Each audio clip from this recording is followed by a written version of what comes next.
Okay, let's go over to Madrid because Peter Schmeichel is there for us with Vincent Kompany. What's going on?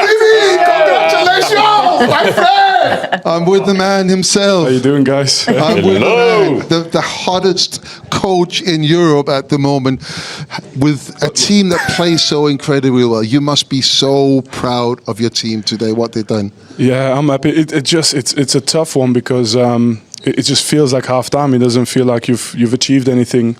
But I did say to the lads, you've won in the Bernabeu, so that's a big thing, and it feels like the Allianz is a special place for us. So we're looking forward to this game next week as well. But nothing's over, of course. What about your goalkeeper? 40 years of age, and putting on a display like that. Yeah, well, I'm getting on to 40 now, and I just realized that I still feel young. So Manu feels young, and he's performing. If you see him work throughout the week, I think you understand why he performs this way. So you need big moments in these type of games, and we always we trust that he can do that for us. You have one of your big fans in the studio, Thierry Henry. Thierry, you got a question for Yes. First and foremost, congratulations. I didn't speak to you for a little while. I had a question for you. Merci. Were you a bit upset with the amount of chances that they got?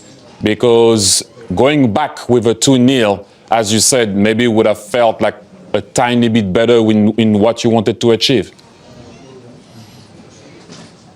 No, I'm happy with the result. I'll take the 2-1. I feel we're in a position where the next game we want to do the same, which is just try and win the game. And I mean, there's a couple of chances where we can maybe score a few more goals as well. But I feel like when this game goes back to our players, maybe on that day we have our finishing boots on. So yeah, it's tough because you know how good they are, but at the same time we have to get belief out of this game. We have to. Thank you for the answer. I just want to let you know, for me, you're the most balanced team in this Champions League. So all the best. Vincent, Big Meeks, you don't ring, you don't text. What's happening? You've got a Hollywood on me now. No, but I have to say congratulations. There's only one guy that wants to make it in Hollywood, and that's you, Michael. You know that. No, but on a more serious note, it's great to see your journey at Burnley and then going to Bayern. A lot of questions asked at the start, but I always knew. Back in the dressing room when you was studying, when we was all having fun and being stupid, I always knew you'd get to the top. So I just wanted to say congratulations, sir. Yeah, but Mike, I have to say something. I watched the show last year and you always picked my team losing, don't go and say that now. But it's all love, Mike Meeks. I'm happy to see you shine as well. Thank you. Do you want to ask him a question, Jamie? Just one final thing, right? The way you play, you say you're going to go and try and win the game.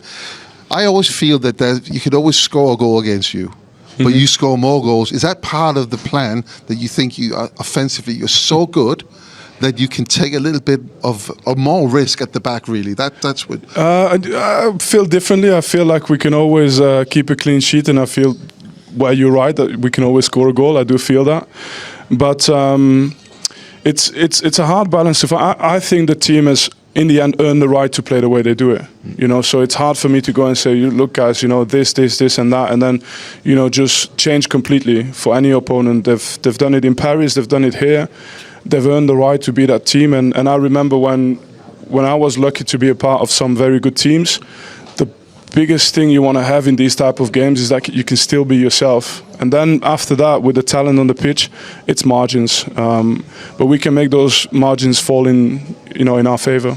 Yeah. Well, Vincent, can I ask you a question? I'm the only one who hasn't asked one yet. He's already interrupted me. Yeah, well, you've asked for. So, Vincent, tonight I thought Michael Elise was the best outfield player on the pitch. I thought he was fantastic. You obviously known from the Premier League. You've worked in the Premier League. Were you surprised how easy it was to get him to Bayern Munich and none of the other Premier League giants took him? Well, they all tried, and we had I think we had a strong argument in terms of, the way we played and how we saw him play. These players, you know, a lot depend on their own mindset. I mean, I look at Michael, and Titi will know because you've worked with him. You know, his attention to detail. You know, even today he won't be happy about certain things he's done, although he's done an amazing performance. How he defends for the team. It's never finished. So it's an easy job for me as a coach. And the main thing is to you know, to back them and give them a little bit of sort of a push, just to make sure that they never settle with what they've got. And Michael was going to succeed anyway, to be honest. Thank you very much for doing this. Thank you. Good luck. See you next week. Thank you. Thanks. Halfway there. Vincent, before you go, Hey, last one, Man himself, Vincent. Vincent Kompany. Come on. No, it's gone. No, I'm there. I'm there. Who's your favourite on the show, man? You know how this works, baby. Let's go. No, big meeks all day long. Yeah! Victory! That's an easy win for you, that one. Yes! Ciao! Dear. Peter, stay there for us, please, because Wow. obviously goalkeepers, stay. a big theme kind of across both.